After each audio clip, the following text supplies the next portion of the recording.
국정기획자문위가요, 정확히 그 기능을 하는 겁니다. 201개인가요? 그 대통령이 내놓은 공약을 실제 업무 보고를 받아서 현실성 있게 100개로 줄이는 작업을 하는 거예요. 그러니까 공약은 선거 캠페인용 아닙니까? 임종석 비서실장도 그때 이야기했잖아요. 선거 캠페인과 국정운영의 현실이라는 건 괴리가 있다. 당연히 그걸 정리하고 조정하라고 국정기획 자문이라고 하는 인수위 성격을 지금 두고 있는 거거든요. 그러면 통신위나 물론 그 대통령이 얼마나 애착을 갖고 있는지 모르겠습니다만 여러 개 내놓은 수백 개의 공약 중에서 업무 부처 보고를 다 받고 현실성을 고려해보고 실제 가능한지를 따져본 다음에 이걸 실제로 할 수 있는 것만 추려내고 5년 동안 하겠다고 정리해내는 작업을 하는 거거든요. 그러면 통신위 기본료 인하 자체가 저렇게 최민희에 나와가지고 공개적으로 기자회견까지 열어서 더 이상 받지 않겠다라고 이야기하고 미래부에 면박을 주고 거의 점령군 행세를 해버리면 그 공약을 강요하는 거지 공약을 조정하는 역할이 아니잖아요. 네. 기획자문위는 공약을 조정하는 역할을 하는 겁니다. 공약을 강요하고 압박하는 역할을 하는 게 아니에요. 저는 그 국정기획자문위의 본래 기능을 다시 한번 최민희 의원께서 숙지해 주시길 바랍니다. 이게 사실은 오해받을 수 있거든요. 인수위 대변인도 하셨지만 하필 그 부처가 지금 미래창조과학부예요. 박근혜 정부의 사실은 시그니처 부서가 미래창조과학부. 그리고 지금 국방부와 한번 또 갈등 빚었는데 그 국방부의 문제가 됐던 관료들도 사실은 이명박 박근혜 정부의 시그니처 관료, 뭐 김관진 한민구 사람들인데 이게 묘하게 전임 보수 정부와의 계속 마찰이 계속 겹치면 이게 우연으로 겹치면 나중에 우연이 아니게 되잖아요. 네, 지금 그 단계로 가는 것 같아요. 예. 좀 걱정스러워서 네, 걱정스러운데 사실 그렇습니다. 그 임기 초반에 인기 최고 절정의 대통령 아니에요. 그리고 정부 공무원입니다. 이게 공무원 여러분 기분 나쁘게 듣지 마십시오. 새 대통령이 당선이 되면은요, 공무원들은 정부는 대통령이 가지고 있는 생각 가운데 얘기 안 하는 것까지도 본인이 할 수 있는 것들을 하려고 애를 씁니다. 그 공무원들이 가지고 있는 속성입니다. 왜? 그렇게 해서 대통령의 신임을 받고 부처의 위상과 힘을 기르겠다고 하는 건데. 근데 그럼에도 불구하고 대통령의 공약사항을 담당 부처에서 어렵다고 얘기했다는 건 정말로 어려운 거거든요. 정말 어려운 거거든요. 이견을 말한 네. 거군요. 그러면요. 오죽하면 공무원들 보고 우리 영혼이 없다는 얘기가 나오겠어요. 왜?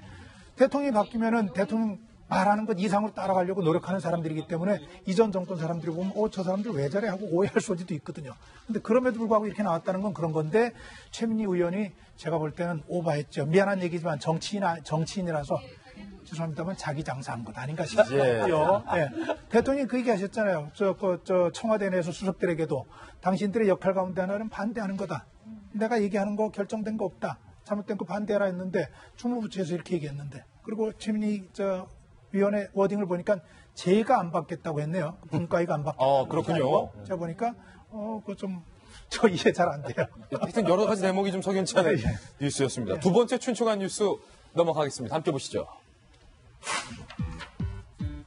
이 장관 찾기가 참 힘들다고 합니다. 부인난에 지금 현재 청와대가 시달리고 있다고 하는데 김명민 박사님, 조직 개편이 됐기 때문에 18부에요.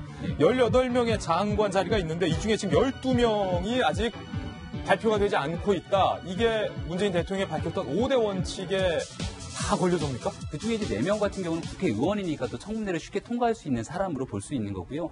애당초에 거론됐던 여러 인사들이 있었는데 뭐 교육부 장관 후보자라든지 여러 가지 하마평들이 있었던 사람들 인선이 안 되는 거예요. 장관 자리 많네요. 그러다 보니까 어저께 저녁에 청와대에서 한 7명 정도 되는 차관급 인사를 먼저 발표한 겁니다. 청문회를 거치지 않으니까 일단 차관 중심으로 안정적으로 가겠다라는 거고 지금 오늘 청문회에서 강경화 후보자에 대한 여론의 반응이 사실 좀 싸른한 건 사실 아니겠습니까?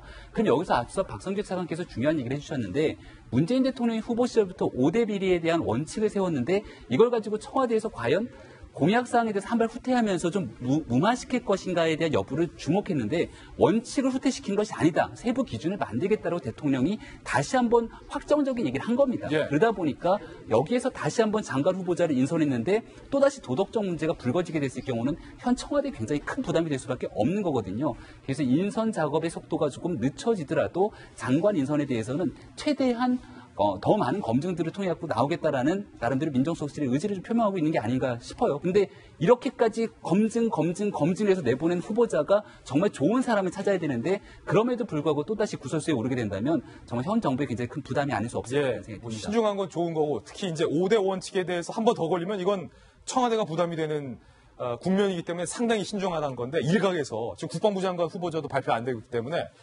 이러다 한민구 장관이 3년 더 하는 거 아니냐. 뭐 이런 소리도 있어요. 그렇기 때문에 어제 청와대 사드 조사에서 한민구 혐의 없음 이렇게 된 거 아니냐. 제가 볼 때는요.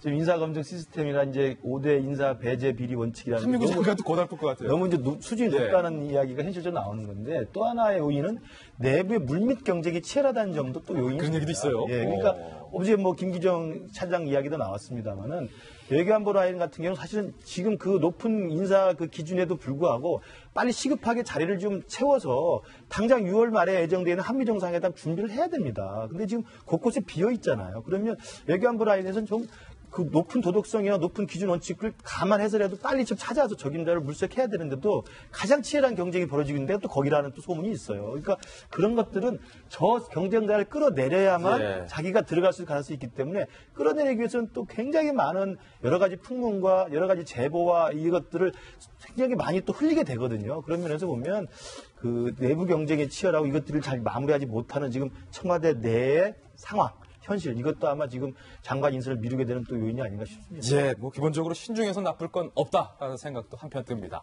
저희는 60초 광고 후에 다시 돌아오겠습니다. 잠깐만요.